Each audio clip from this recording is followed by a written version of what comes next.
I discussed the specifics of DreamFactory back in Fighting Gems number 29, but just to recap.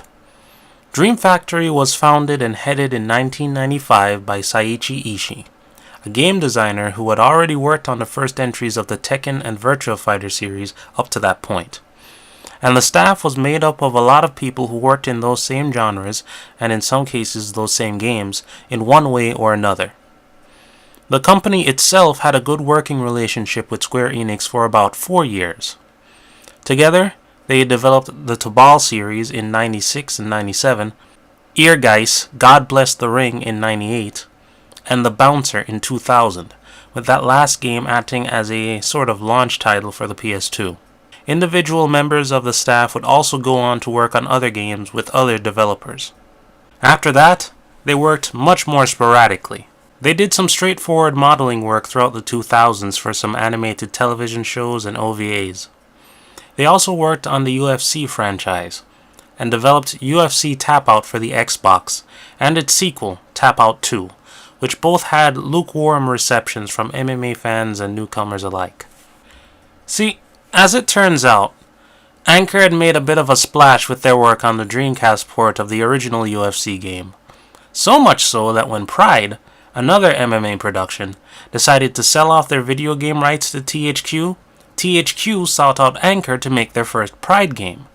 In fact, that's probably why Opus Corp ended up taking point on Fighter's Destiny 2, as it took Anchor 2 years to make a game engine from scratch in order to finish the Pride game. But that's just speculation on my part. In any case, compared to Anchor's work, DreamFactory's entries in the MMA subgenre were considered boilerplate. Despite that, they were commissioned to make a fighting game for the Xbox from scratch under the name Dream Publishing, with some of their own staff and some of Microsoft Studios' staff, and said game was released in 2003.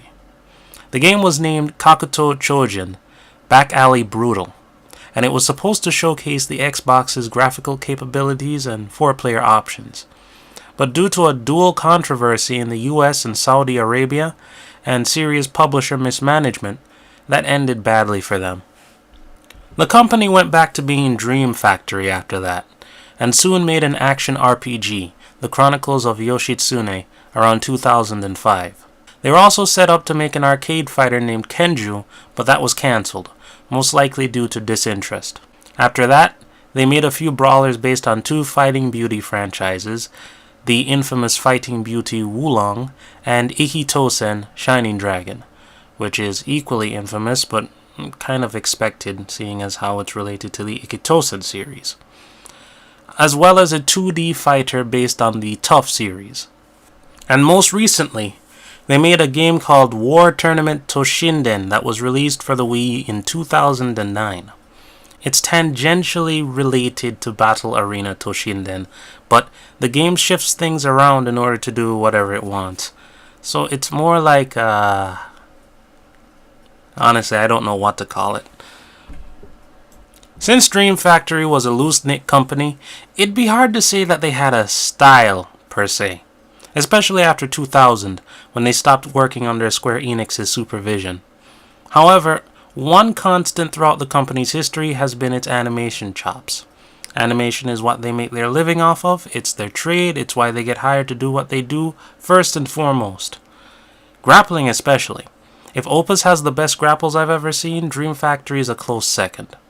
Unfortunately, the second thing that they're more consistent with is that they're a pretty mercenary company when you get right down to it. They do what they're asked to do, no more, no less. Square Enix asked them to make a 3D fighting game that would work on consoles, and gave them publishing and told them what they wanted, and they got the Tobal series, which still gets respect today. Creative Entertainment asked them for a game with a lot of modes and close-ups during mounts, and they got the Tap Out series.